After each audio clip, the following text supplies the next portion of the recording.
Hello and welcome to another episode of Talk Behind Leg of Horse. I'm Casey McKenna and this is Georgie Welge, and today we are going to talk about saddles. So we thought we would pick Georgie's brain and hear the ins and outs of saddles, and we know that a lot of people are a little perplexed when it comes to saddles and they don't quite know what to do for the best, and there's a lot of interesting advice out there about what fits and what doesn't fit and what you should be buying and shouldn't be buying. So we thought we'd try and demystify a few of the terms, help you understand it a bit better, and then hopefully you can make a more informed decision.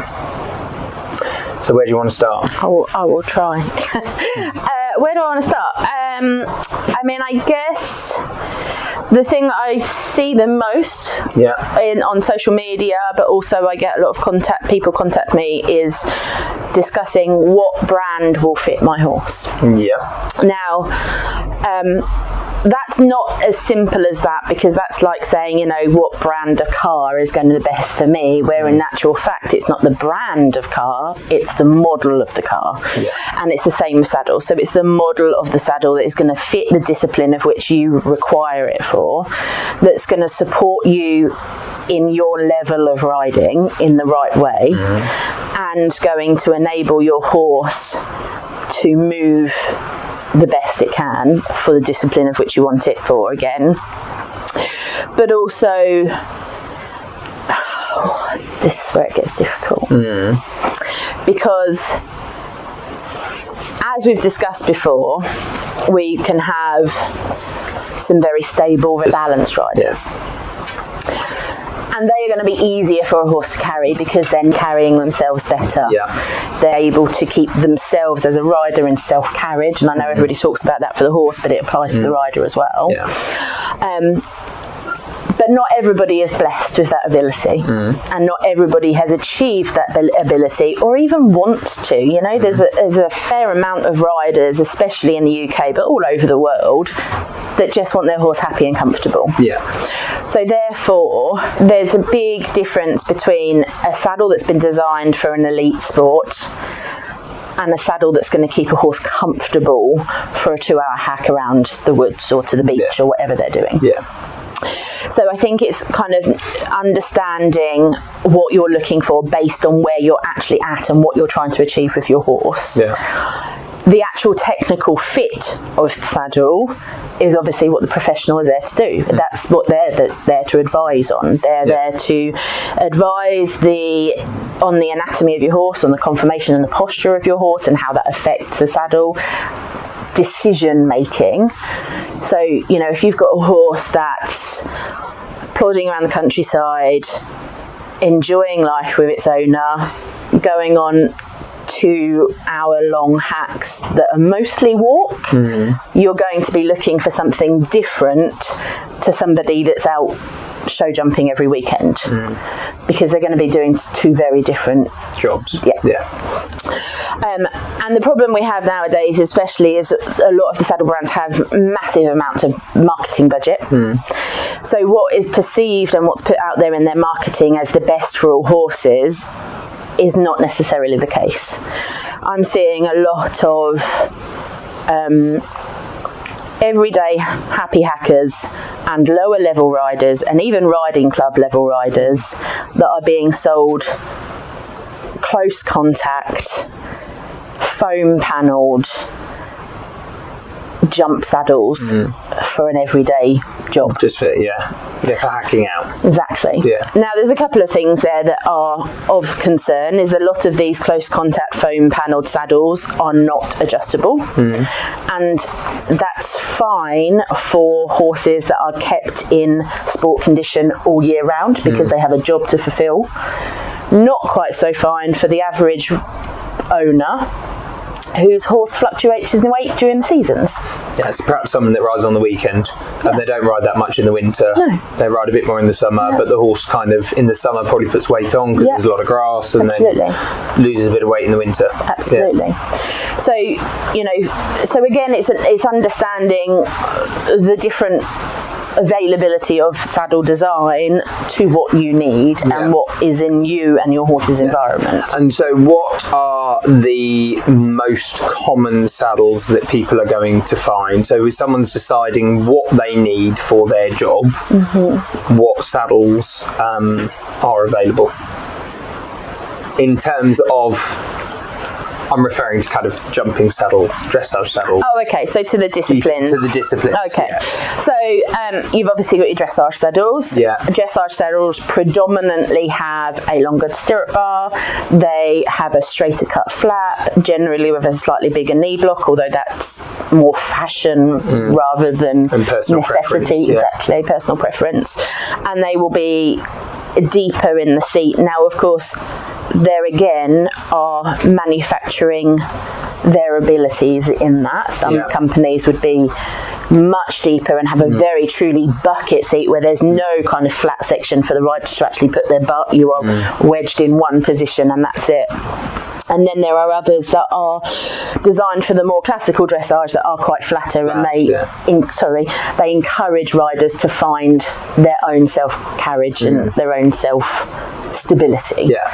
And then you've got your jump saddles, generally flatter, so that the riders can move back over a jump, especially your cross-country style. But then also on the other terms of that, you also have your kind of what I call comfy jumps, which will be what your hunters choose and people that are in the saddle for a long period of time. Because I don't know if any of you have experienced or yourself, but sitting on a foam panel close contact jump saddle for a long period of time is not that comfortable. No, it's really not. It's not. And that's not what they're designed for. So that's fine. You know, that's again going back to that choosing. It doesn't mean to say there's anything wrong with the saddle. It's just perhaps if you want a saddle that you're going to go out all day hunting in, and you choose one of those, it's probably the wrong saddle for what you want to do. Absolutely. And that applies to the horse as well. You know, you've got close contact, not much depth to the saddle panel for the horse, because that's exactly what that close contact means, getting the rider as close contact as you can. Or you've got your panels that are a much bigger surface area that can spread the weight of the rider sat in it over a bigger area, which is obviously more beneficial for the horse, especially when you're riding for long periods of time.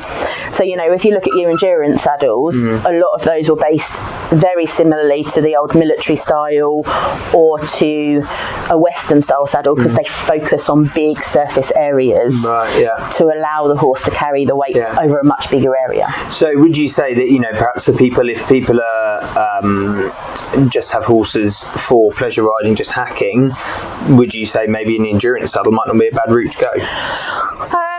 Not necessarily, because they are very specific, but you can have GP saddles or general purpose saddles that will have elements of that in place. So they'll have a panel and a tree conformation that allows that pressure to be distributed again over a bigger area, while still giving a little bit more support, because a lot of endurance riders, they spend a lot of time out of the saddle, so they don't actually generally have very comfy saddles in the seat. And that's why we have so many different, and you know, going back to general purpose saddles, they vary so much. You know, people say to me, "Oh, I just want a general purpose." I'm like, okay, well, but what do you want? Do you just want a pure general purpose that's going to be there for your comfy sofa saddle, that's going to suit you going to the beach or suit you going to plodding around the fields or anything? Or do you want something that you can do a bit of dressage in? Do you want to do something you can do a bit of jumping in if you want to? At which point, you know, you're going to talk about two different flap angles. But in the end, what you're kind of saying is that it's actually very hard to have a saddle that will tick all of the boxes for what you want to do, unless you are specific about, you know, if you're really into your jumping, you need a jumping saddle, but then for dressage, you need your dressage saddle. And if you want a GP, you kind of have to be either a GP slash jumping or a GP slash dressage, because you're not going to find one saddle that is going to do everything to its best, basically. But that's the same as anything, right? You can't just have one thing and it's going to fulfill all of those roles perfectly. You have to have maybe some compromise somewhere. And would you say, in terms of saddles, I mean, I know, you know, my thoughts on this from a training point of view, for your amateur riders who perhaps their balance isn't quite as good, or they're not, haven't been riding that long, something like that, would you say that the jumping saddles are harder to balance in over a GP or over a dressage, or do you think it depends on the saddle and whether it fits the rider? Yes, of course. I mean, this is something, for years in the UK, but all over the world, is that we've been talking about what fits, and that everybody concentrates on the horse. Yeah. But as research, I mean, people like myself that have been doing it for enough years, and yourself will know that the rider plays such a massive role in how that horse can go, regardless of the saddle. If you've got a rider that's carrying their own compensation patterns due to an injury or a pathology of some description, or like you said, they're just a naturally weak or immature or inexperienced rider, then they're not going to be able to carry themselves going back to that again. And so therefore we need to find a way for the saddle to kind of be an interface between that, so it can help buffer the forces. So people do need to sort of try and get a little bit out of their minds about when people say, I know I've said to my clients when they say, I just want a saddle that fits my horse really well, and and I do say to them, but it does need to fit you well as well, because I've ridden in saddles various times in my life that don't fit me very well. I'm very tall, I've got long legs, a lot of saddles don't suit me, and you sort of make do. But of course, I think people do need to think about how their balance is, and if the saddle style is putting them out of balance, actually, no matter how well it fits the horse, you're still going to be putting pressure in places that you don't want. I mean, that's a really good point. I mean, talking about dressage, for example, is that a lot of people are under the opinion because they want a deep dressage saddle with big knee blocks, but if that style of seat and the knee block placement, without even discussing the size of the knee block, but the placement of the knee block isn't fitting with their anatomy and their structures, it's actually going to force them to sit in a way that may not be natural or even helpful for them or the horse. And I had it the other day. I had a lady who's had a saddle fitted. She's only had it fitted 3 or 4 weeks, and she said, I hate it. She said, well, I just feel like I'm falling off the front of it, and my trainer keeps telling me all the time, sit up. And when I looked at it, it had been fitted quite wide for the horse because it was a wide horse. It had dropped the pommel so much that the rider's pelvis is literally being tipped forward. What we ended up doing was fitting another saddle, but in the meantime I sort of said to her, well, we could have a look at this one, and we did play around with some shims and some pads and just lifting up the saddle for her, as opposed to actually really affecting the fit too much for the horse. But we did end up in a different saddle because she still felt more stable in something that was fitted for her and the horse better than just fitted for the horse. And then, so slightly going off piece, but I think this is a valuable thing for people to know. So, do you need qualifications to fit saddles? Do you Is there any law that says you need qualifications? No. Okay. No. So what are the qualifications that people should be looking out for? Obviously, a lot of people know about, you see people on Facebook asking, any master saddlers. That's sort of the only thing people refer to when it comes to saddlery qualifications. So explain to us what a master saddler is, and explain to us what are the various qualifications that saddlers can do and what you should be looking out for from a saddler. So for a start, a master saddler makes saddles. Okay. They are not trained to fit saddles. Okay. That is a separate qualification. So that that is myth busting in itself. Yeah, absolutely. Yeah. So you shouldn't be asking for a master saddle because that means you want someone to make it for you. I mean, don't be wrong. There are master saddlers that have done separate fitting qualifications as well. As far as I'm aware, they have been renewing some of the qualifications, but the actual saddler's qualification to make a saddle, to gain that master saddle title or saddler title, you don't even have to touch a horse. Right, yeah, it's purely on the craftsmanship, yeah. Okay. Yeah. As for saddle fitting, there's a number of courses out there. The most prominent in the UK is the Society of Master Saddlers. I have done that one. I have also done several others. Right, yeah.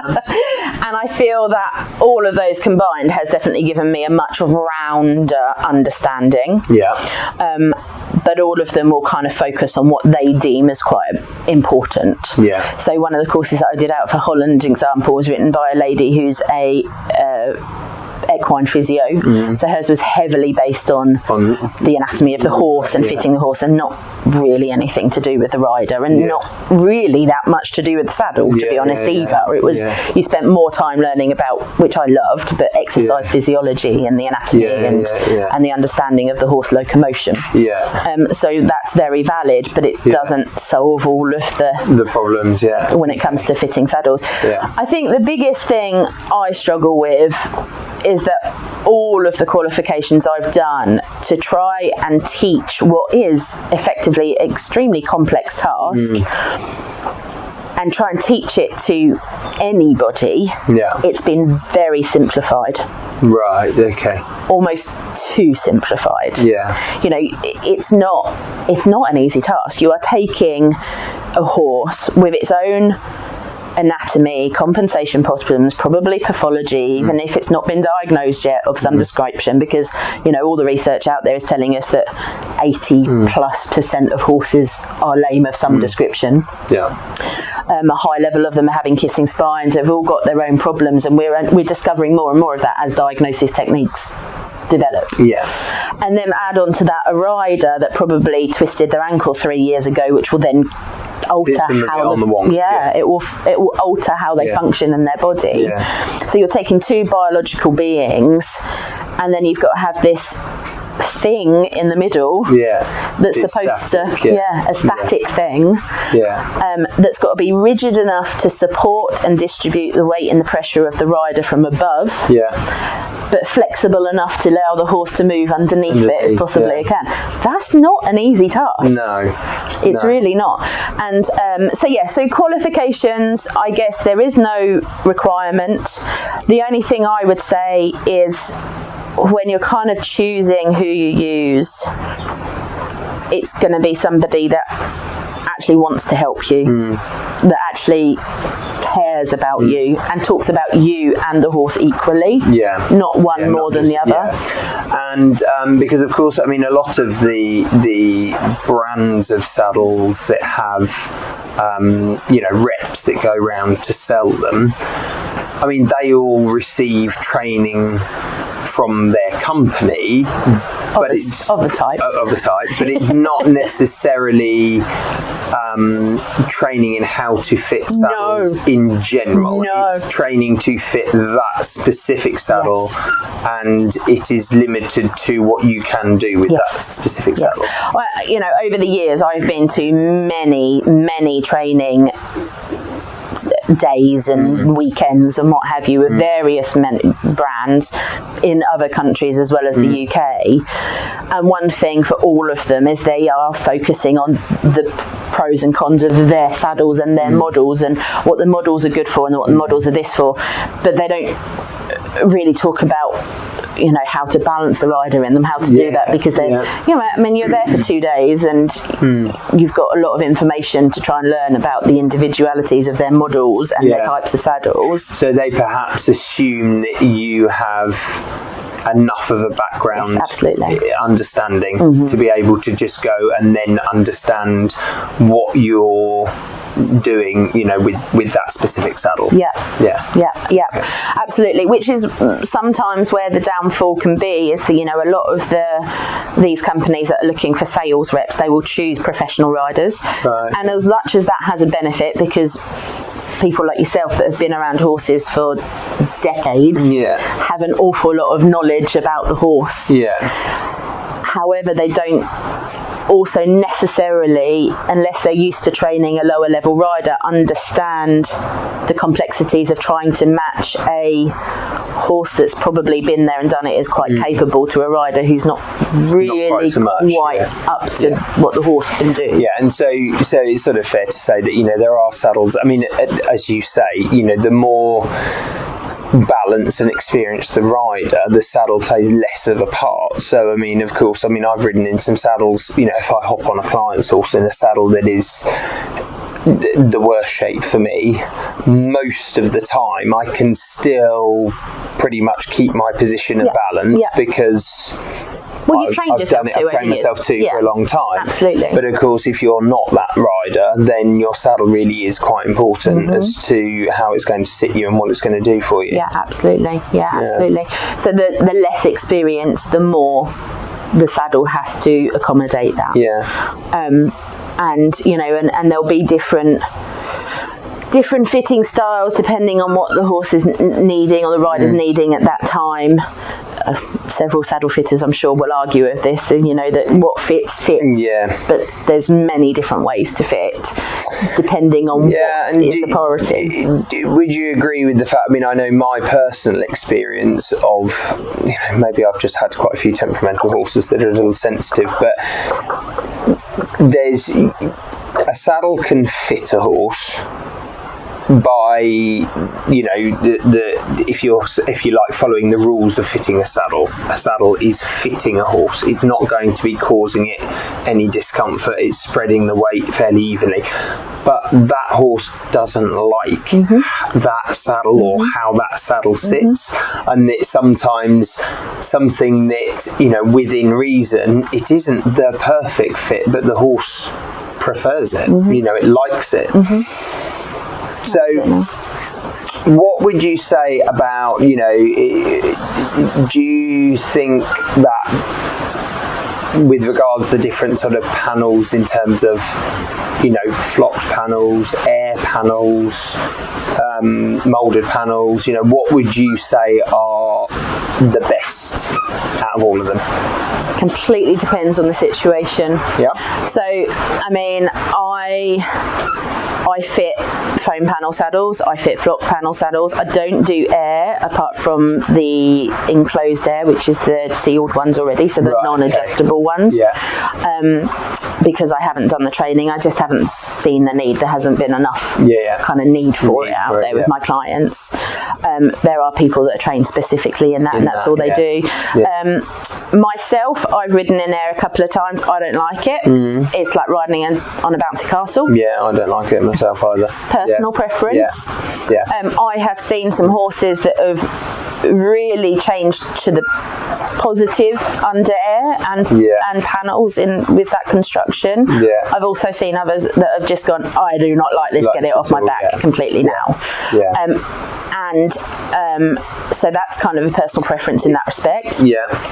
The only one thing I would say is the adjustable air, they need to be checked quite regularly because the valves can leak on those, and they can, I mean, some of the ones that I've looked at have been quite uneven, and that could have been intentional to start off with and the client wasn't aware. Yeah. But I've also seen quite a few that have been leaking because they just haven't had the maintenance that they require. Yeah. When it comes to foam, now there's many different types of foam. There's many different types of the material that it's made from. You can get your latex, you can get your harder, you can get your softer, you can get your more open cell foam. So there's, you know, and some of the nice panels will do like a dual layer density. So you'll have a denser foam that's encased by a lower density foam that then gives more squeakiness to it effectively. They are fine, but foam is definitely less forgiving on a horse's back than a flocked panel would be. You know, if we go back to physics, we talk about how different materials have different densities and different concussion abilities and different shock absorbing abilities. The research that's been done on it, and it was a few years ago, and maybe somebody is going to update it soon, but wool has still come out on top. Yeah. And I mean, obviously, as I can see it, the advantage of your foam panels would be the fact that they pretty much stay as they were the day you bought them. Yeah, so absolutely. if you're a rider who's using, there's still a lot of riders out there, especially the professional riders who use one saddle on a lot of horses.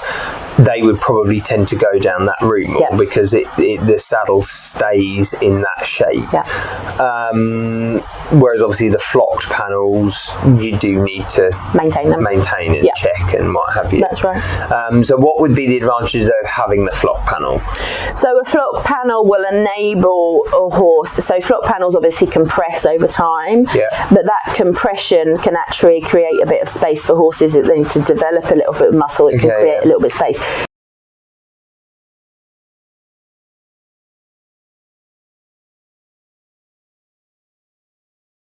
The foam panels, once they're made, until they are so old, the material actually breaks down itself. They stay how it is. Does and how often would you say people need to get saddles checked and looked at? That depends. Again, I mean, I know the average, many of the other organisations, recommend every 6 months. I don't think that's enough, quite frankly. I think that somebody that's riding, I had a pony the other day. It's got 2 sharers and the owner is being ridden 7 days a week. That saddle is going to need checking far more. Than the one that's being used on the weekend. Exactly. But having said that, it would need checking more because the flocking will settle more, because obviously the flocking is being used more. It's literally having more hours in the saddle. So it's going to settle at a faster rate. But because the horse is also in a consistent amount of work all the time, the horses may not necessarily change shape as much as a horse that doesn't do all the work. So it's so many variables to take into consideration. I generally say to my clients, 3 times a year minimum, 4 times optimum really. That can also differ if a horse is coming back into work after an injury, or the rider's been out of work, or it's changing who the rider is, or if it's a new client to me with a new horse, then I may say to him, I want to see you actually in a couple of months because I want to see how things are going. But I suppose it's fair to say that people need to remember that if they've bought their new saddle, or they've got their new saddle, and the saddle has been out, if in a few months' time it's not fitting brilliantly, that's not anyone's fault. That's just the saddle is due a check. It's what happens. And I think that sometimes is something that people, especially if they've paid a lot of money for a saddle, because some of them are very expensive, then you sort of people expect that it's going to be fine for years and years, and actually that's not the case. You've got to keep up with having them checked regularly and maintained, don't you? And even if they're a moulded panel, you should still get them checked, shouldn't you? Because although the panel won't change shape, the horse can still change shape. So that might mean it needs a different panel fitting, or a different width fitting, or whatever. Absolutely. And that's the thing is, I mean, I see it quite regularly with people that have bought new saddles over the last few years. I had one a couple of months ago. She'd bought the saddle 3 years ago and not had it looked at, and the flocking was just non-existent. It compressed so far. With myself, I mean, I deal with a range of different companies, and each of them flock their saddles from the factory slightly differently to different densities and different depths of panel. So a thinner panel with a lower density of wool in it is going to settle and change much quicker than something that's got a higher density or a higher amount of wool in it. So it's also knowing the skill set of the saddle fitter, knowing their brand and who they're dealing with, as to how quickly that needs looking at. But yes, you're right, even the moulded foam panels would need the horse still change its shape, so they still need looking at. Let's talk about cost. Okay. So what would you say people should be expecting to pay for someone just to come out and check their saddle, basically just come and check, and then also if they need it adjusting, flocking, what have you, what sort of price ranges do you think that goes? That's a bit of an open-ended question, It's an open-ended isn't question, it? And then how much does somebody charge for training? Well, true, but I think it's something that, you know, I mean, I know I've had clients that have said they're almost shocked at how much it was when a saddler comes out. You know, they think it's going to cost them 20 quid to have a saddler come and fit a saddle. When is anything in the horse world that cheap?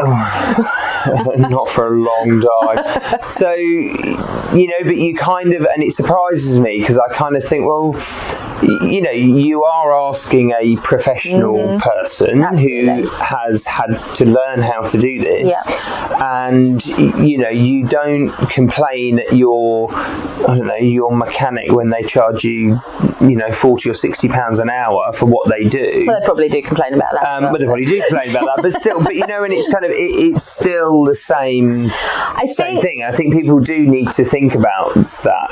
You know, you shouldn't be expecting someone to come out, even if it doesn't take very long, because the saddle goes on, it fits nicely, you're happy, they're happy, it's just a check, you've still driven there, you've still given them your time, there's still going to be a cost associated with that, and it's probably not going to be 50 quid. No, I'm afraid not. I mean, there's a saddle fitter not too far away from us, and they're all over the country, but I've seen them, but she charges 30 quid to turn up with a carrier bag full of flock and a stick, and doesn't even go for the saddle up, doesn't watch you being ridden in it, and that's 30 quid.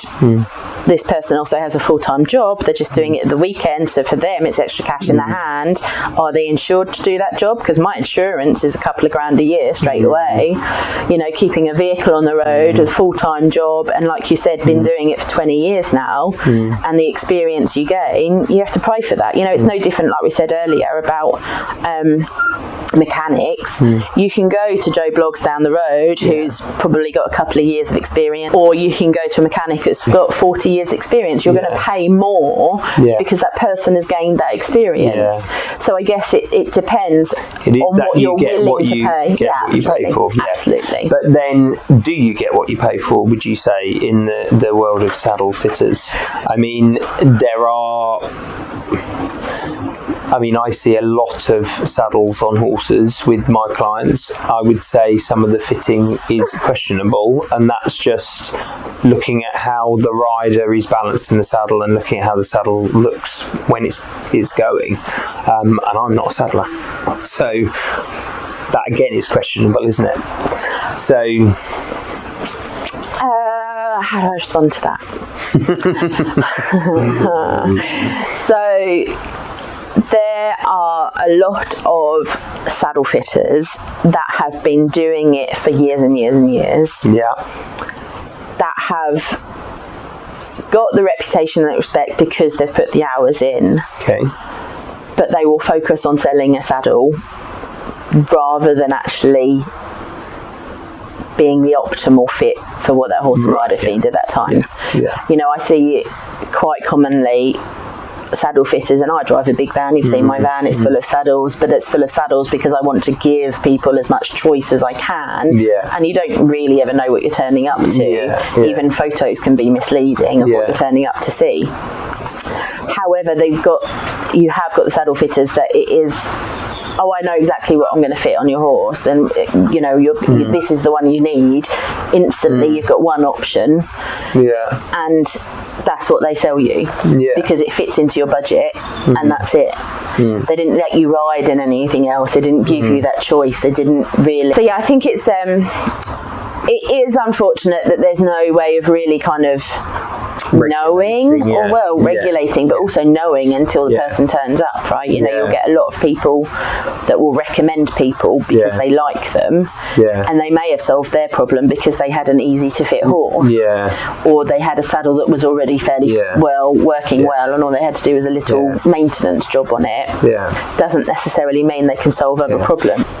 You know, I had a lady phone me up a couple of days ago, and she's like, I've had 4 or 5 saddle fitters out and everything keeps shooting up this horse's neck. I cannot find anything to fit it. I cannot get anything to work, blah, blah, blah.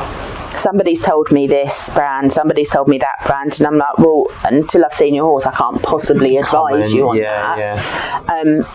And the next question was, well, how much are these, are these saddles that they've mentioned? And she's, once you tell her the price, I don't want to pay that much. Well, there is your problem. There isn't. If you're unfortunate to have the awkward horse, the fairly straightforward standard saddle is not going to work, then you're probably going to be paying extra for the one that is going to work. Yeah. So then you then have to decide, am I going to tolerate, how much do I want that saddle to sit still? Yeah, absolutely. Yeah, and this lady was, the pony was on loan, so it wasn't even her horse, so she couldn't justify spending the money, which I completely understand that. Yeah. However, what do you want? What can you do? Yeah. What can I do about it? I can't do anything about it. She's already told me she's been to several people and she's had the same problem keep recurring, no matter what saddles she's tried, or the horse rejected it, didn't like it. Yeah. The only thing you can do is try other saddles until you find something the horse does like or does stay in place. Yeah. And I can help guide through that situation, but I can't try and fit something that I know is going to work for that horse that might be £1,500 to £2,000, for example. Yet the client's only got a budget of £400 to £500. Yeah. There's the saddle is the second most expensive thing you will buy for your horse. Yeah. The horse, obviously, and then the transport for moving the horse. The saddle's the second thing after that. It's a big investment, but it also is what enables you to ride the horse. So I think it's kind of worth that investment. I suppose it comes down to that, where are you best placed to spend your money? There are people out there who they have every matching set of bandages, saddle cloths and ears Unicorn on the market, and they've spent thousands on them over the years. Yes, individually each set isn't that expensive, but they've got a lot of them. But then they ride around in a saddle that doesn't really fit, and they say they can't afford a new saddle. So is that kind of, you have to decide, I'd rather ride around in a grotty old saddlecloth that is old as the hills, and save your money for a saddle, and have the decent saddle sitting on top of it, than I would ride around in all the flash bits and pieces, but actually the saddle doesn't fit. I think that's where do you feel about where you put your money, isn't it? Well, absolutely. But then that's a kind of problem with today's culture in general. Yeah, true. People expecting to be able to get it now, and they want it immediately, that they see the shiny, pretty, matchy, and go, oh, well, it's only 40 quid, I can have that. Well, don't buy the 40 quid matchy. Yeah. Save your money, put that towards your saddle, like you just said. By the time you bought 5 saddle cloths, that's another 200 quid. That you can put to a saddle. And when we're talking price of, we'll talk about new saddles, because obviously second-hand saddles are a big range. So new saddles, what sort of prices should people be expecting to pay, sort of from and to? What is kind of the cheapest brand new saddle on the market, do you know? Putting you on the spot now. Well, I do know, but whether it does the job or not, would you want one that's irrelevant. No, that's irrelevant. Irrelevant, okay. right? So what is the price bracket? 20 quid for your cheapest. What, brand new one? Yeah. No way. Yeah. What's it made of? Synthetic, plastic, bits of balsa wood, bits of rubbish, usually foreign of some description. You paid 20 quid for a saddle? For a pony saddle, Right. Yeah. Okay, and then what about the other end of it?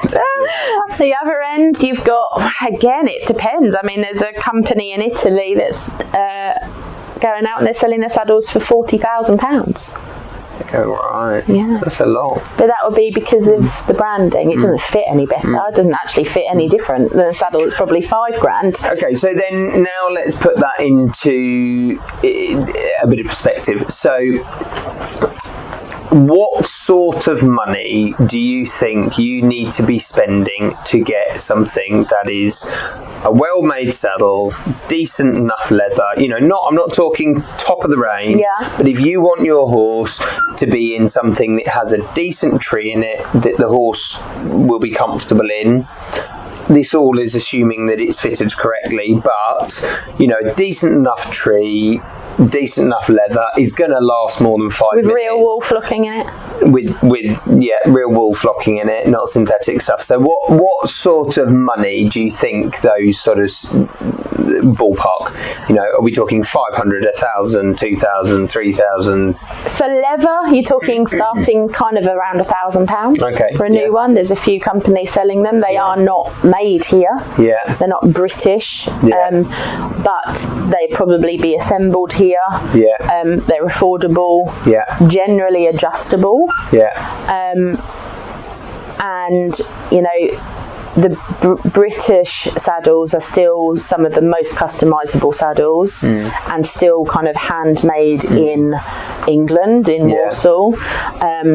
So for a good quality one of those, you're talking probably up to around £5,000. Yeah. So anything between £1,000 and £5,000 is going to buy you a pretty decent saddle. Yeah. And some of those brands that we're talking around the £2,000 to £3,000 mark.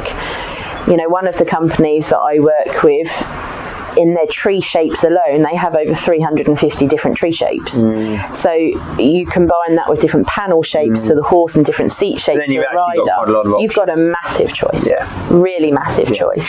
So and you're supporting a British company. Yeah, which is good. You don't need to spend £5,000 on a saddle in order to mean you've got a saddle. You don't have to, no. And you equally, but you know, you're still probably, would you say you're still probably better to go with a saddle that is more bespoke to your horse, maybe slightly lesser quality, so slightly cheaper, you know, your kind of 1,000 to 2,000 mark, but is bought new for that horse and it really fits, versus buying the really old, what was, you know, a bit like buying the old Mercedes, you know what I mean, the high-end saddle in its day, but it's been on thousands of horses and it's really old and tatty and all the rest of it, you know, but it's still a brand name.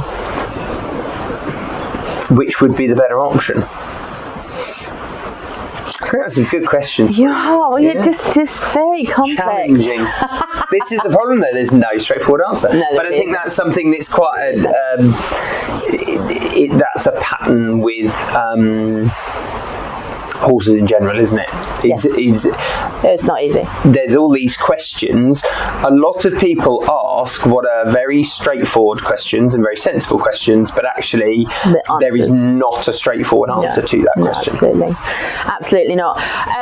So those £1,000 saddles that I was talking about, you won't get a bespoke item in that price range. I mean, I had it again, I keep saying the other day, but over the times I had all of the pretty much possibilities or things that are going to happen. And, you know, I recently had a lady who's like, well, I've had a bespoke brand saddle, a certain brand. I won't mention the brand. And I was like, they don't do a bespoke option. Well, it got ordered in. It was specially designed, specially for me. And I'm like, no, they don't just do misunderstood it. that. Yeah. Well, maybe not. Has it been a sales tactic for the fitter? Well, I think this is the thing, isn't it? When it comes to something, when people say it's bespoke, because bespoke would imply that the tree has been made specifically in a shape for your horse, as has the panels, as has all the rest of it, or chosen. You know, the shape of the saddle for the rider is absolutely bespoke for you. As you say, you know, there are a lot of saddle companies that have a lot of different models. So within their lots of different models, you know, and yes, because you have to wait quite often 6 weeks for saddles to be made and shipped and blah blah blah, because a lot of them are made in, you know, Italy or wherever they're made, Germany. You could be led to believe that you are buying a bespoke saddle when all you're buying is an option, you know, for a saddle that there will be many others the same as that saddle out there.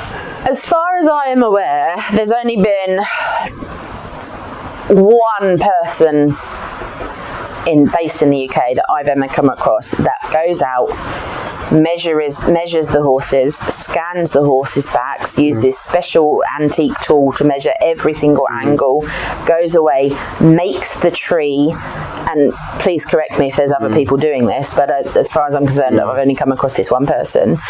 I don't even know if he's doing it anymore. Makes the tree by hand and builds the saddle for the rider and for the horse for that. But it takes a year to get a saddle. Yeah. It takes a year to make a bespoke saddle, you know, and it's not cheap either. You're talking, you know, probably 8 to 10 grand for a saddle that takes a year to arrive. By the time it's arrived, the horse isn't the same shape it was a year ago. You want to hope the horse doesn't drop dead in the meantime, don't you? Exactly. Exactly. Yeah, that's tricky. So it's not, and that's why I say, you know, the companies that I work with, they have been doing it for, you know, over 100 years. They've been a company that's been established for a long time. They have 350 different changeable options in a tree, but you can choose from that selection and create a option, and I'm not going to say bespoke, but, you know, customized to that horse and rider. But there's very few people that are really offering that, because they don't, how do I say this without offending anybody, they don't really understand the difference. Right, okay. So, I mean, a prime example, last year I had another saddle fitter that contacted me. You've been out to see one of my clients. I'm like, oh, okay, yeah, so-and-so. Can you tell me what you've tried? And I said, well, we've been playing with the head shape and the rail angle and things like that. And she's like, oh, okay. And I said to her, well, what have you tried? She said, well, we've tried... Can I name the brands? I should name the brands. Don't really name the brands. Don't name the brands. Not. Well, no, someone's going to get angry at us, and I couldn't do without the aggro. I'm not getting into that. So anyway, so they went to... There was a company that has 3 different brands under the same roof. Right, okay. All built on the same trees. Okay. Another company that has 3 different brands under the same roof, all built on the same trees. Right, so they tried 6 different brand named saddles, but they were actually all basically the same saddle. Pretty much, because they're all adjustable colours. So I'm going to show you something here. So these are all different brands of gallop bars. So these are the changeable gallop bars that go in changeable saddles. All of them, can you see, have all got this, but they've all got the same angle here. Right. They've all got the same opening. This is 2 completely different brands. Right. Okay. These 2 actually go in 6 different brands. Okay. So this goes in 3 brands. This goes in 3 brands. Okay. They don't really fit any differently. Yeah. So that's what. There's a saddle fitter that sells the most common brands in this country. Yeah. And then there's one that really understands how a tree shape, rail angle, head shape, balance point, all of that makes a difference to the horse and the rider. Yeah. This, all you're doing by going from one to the other is changing the width, which I say width, it's not really width, all it is angle. You're just changing that bit, that's all you're changing. You're not changing anything else. By choosing a tree, for example, sorry, they're really noisy. Oh, I better not put them on glass table, had I? I've got some different tree shapes here. Probably not the best one, but I can see. So you can see this one has got a much more open shape at the front here. Yeah. Compare that to that.